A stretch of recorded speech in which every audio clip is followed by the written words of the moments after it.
Okay, here we go. So back to it. Just a little more on Rome. Just want you to remember, Roman Empire starts as a city-state, grows into a republic with a constitution. The Roman Empire, or excuse me, before it was an empire, Rome's government was divided and led by kind of a two-tiered government structure. There was the Senate, which functions as like a lawmaking body, and then there was the consul, which is like two people who were kind of like the executives of the government.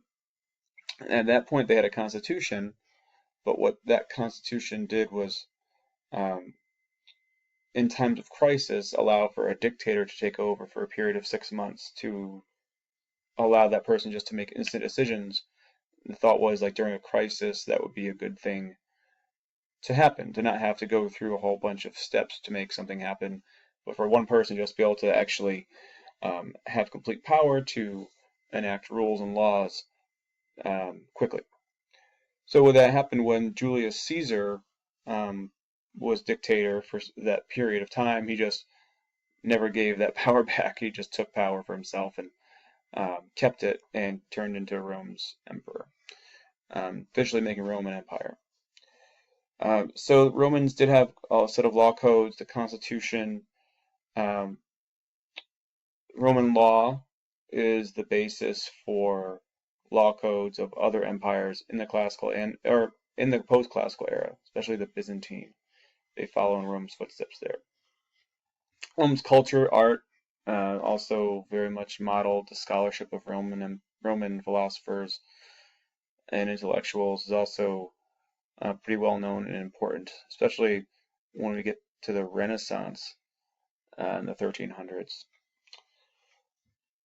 Okay, I want to just highlight that again, all empires have a lot of things in common. We talked about their agriculturally based economies, the connection, importance of trade, the governments, the law codes they have, and the patriarchy.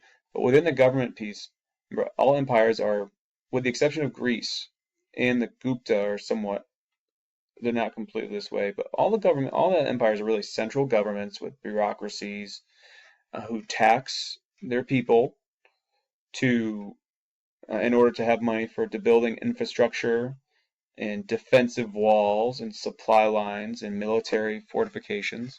Tax money is really used um, as funding to build all those things that go into protecting the empire, or building road systems or canals or defensive walls. A great example of defensive walls, Great Wall of China.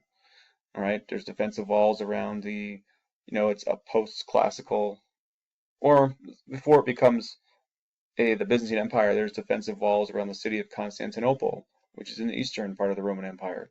So there's defensive walls even in the Middle East and in the former Mesopotamian area, in the Assyrian and Babylonian communities. So there's also supply lines that allow supplies to the militaries who are stationed on the outskirts of these empires. So taxation, centralized governments, bureaucracies, which is like different departments of government, are all like the way governments are structured and set up. All governments, all empires have strong leaders and emperors, again, with the exception of Greece, that lead these empires. All these empires expand through military conquests, right? So these are all like things that pretty much every empire has in common. All right, so the Mauryan Empire here in South Asia. Let's talk a little bit about them. So the Mauryans are led by the most, like, kind of the most well-known ruler you have to know about the Mauryans is someone named Ashoka Maurya, Ashoka Maurya. He was again a strong military leader. He conquered his land through military conquest, but he was also a Buddhist, which is kind of rare and not rare, but not the most popular religion in India at the time. India was primarily Hindu. But the Mauryans were a Buddhist empire, and Ashoka Maurya actually tried to establish relationships and make peace, and he was a benevolent or kind, generous ruler even over the people he conquered, he kind of went out of his way to be that way after he conquered these people, and expanded his empire. So in terms of law codes, what he created was something called the Rock and Pillar Edicts, which is where he wrote and carved laws based on Buddhist teachings into giant pillars, which were posted throughout India. And he did so people would have knowledge and be aware of what the laws of the society were. Those are the Rock and Pillar Edicts. All right. So the Mauryan collapse, there's invasions, there's economic turmoil as well. There's also the Gupta of South Asia. Gupta are somewhat decentralized as they rely on their allies to do a lot of their fighting for them and serve as their protectors. Major leader here is Chandragupta, who is kind of like the most well-known leader of the Guptas. Gupta don't last as long as the Mauryans, but the Gupta are known for their development of like mathematical concepts. I believe the concept of zero is developed in India, and other like algebraic expressions. Like, thanks a lot, Gupta, right, for algebra and math and all that kind of thing. But we owe it to them. We know math's important, even though it's hard for some of us, myself included. But that's where it starts. So there's some big cultural achievements there, but empire is not that long lasting. The Qin dynasty, remember, is the first dynasty in China of the classical era. It only lasts for 14 years. It's based on the philosophy of legalism, which is a philosophy that people need to be ruled by, harsh, strict system of laws and rewards and punishments. The outlook on human beings is very poor. Basically, the Qin dynasty thinks that humans are kind of weak and selfish and need a strong government to tell them what to do. Needless to say, their mandate of heaven only lasts for about 14 years, and the rebellions kick up pretty quick. They were very much only believing in the only people important in the Qin dynasty were farmers and soldiers. Everyone else was, especially intellectuals, were not important. So that's obviously very different from Confucianism, which reigns in the Han dynasty of the classical era. The Han are long-lasting dynasty, almost about 1,000-year reign, roughly. Through the classical era and somewhat into the early post-classical. Han do collapse again due to invasions and some protests. There's a Yellow Turban Uprising, which is pretty much the peasants of China wore yellow turbans, and they had uprisings against the land-owning class as they were feeling squeezed out of land. So Han fall due to similar reasons for Rome. Internal revolts and, again, invasions by the White Huns. The Han, though, are starting you see the Great Wall of China begin here, but also, most notably, the Confucian system of government.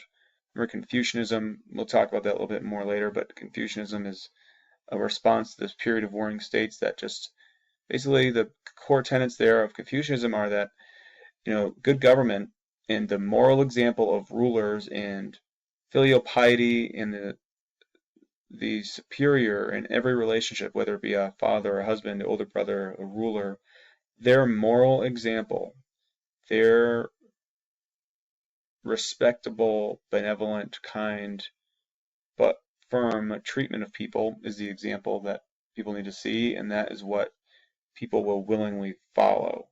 It's not based on strict, harsh punishments, though there are laws, of course, in Confucian society. The Confucian values are the value of good government and education and filial piety, ancestor worship and veneration of ancestors, very much the respect of your elders, and whoever is the superior in those 5 relationships that Confucianism has. So the Han Dynasty is based on that. And so they start the Confucian system of government where you have the civil service exams where people take those to just enter into government service. The scholar government official class of people is very highly respected, and a big goal for everybody, and for males, excuse me, in Han China is to become a government official as a high class of workers. It's high up in the social ranking here of China. All right. The Hellenistic period, Alexander the Great is not a governor. Okay, so we can talk quickly about him. He's a great conqueror, a great warrior. He conquers pretty much all of this land you see here by the time he's 30, and he doesn't live much longer than that. He's just a conqueror. He's a great military warrior, but he's not the greatest governor. His legacy is that he leaves behind a legacy of Greek culture throughout the Middle East and into Asia. The Persian Empire is one of the larger empires in the classical era. The Persians are known for strong leaders like Cyrus and Darius. They are known for their several wars with the Greeks. Those are called the Greco-Persian Wars. The fall of their dynasty is due to that, these great battles with the Greeks ultimately weakening the Persians. Persian military is immense. It's very, very large. To fortify the military, the Persians have a supply line built into the royal road. That's their road system. Persians also have, they do have a postal system and taxation. They standardize their money, so all the people in the Persian Empire use the same type of coins. Persians do have, actually, interestingly enough, a monotheistic religion called Zoroastrianism.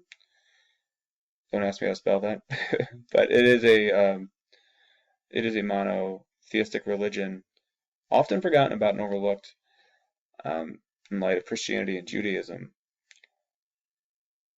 So the Persians' chief god is Ahura Mazda, Ahura hyphen Mazda, Mazda, like the car. The Persians have a system of spies that is called the eyes and ears of the king. Similar also to the Mauryan and Gupta have a spy system as well. But the Persian spies are stationed on the outskirts of the empire because that is where the emperor has less kind of presence and authority. The Persian Empire is also divided into provinces called satrapies, Satrapies, or provinces or satrapies. And those satrapies are governed by satraps, who are governors for the royal empire. Satraps is Satraps. So we've divided the empire into smaller sections to be ruled by individuals there. Persians are pretty culturally tolerant. They do not force religion, they don't care about religion, or they don't care to force their religion on anybody. But they do conscript, like many of these empires, again, conquered people to government service, or are the people who are forced to build public projects like roads and walls and supply lines and defensive, fortifications and that kind of thing.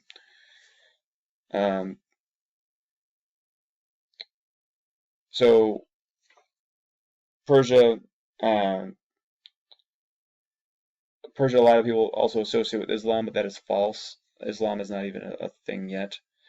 Persia is ruled by dynasties. They have dynastic rule, like I pointed out earlier. So at this point, I'm going to pause here, or let you pause here. And after I'm done asking the question, I want you to really think about it.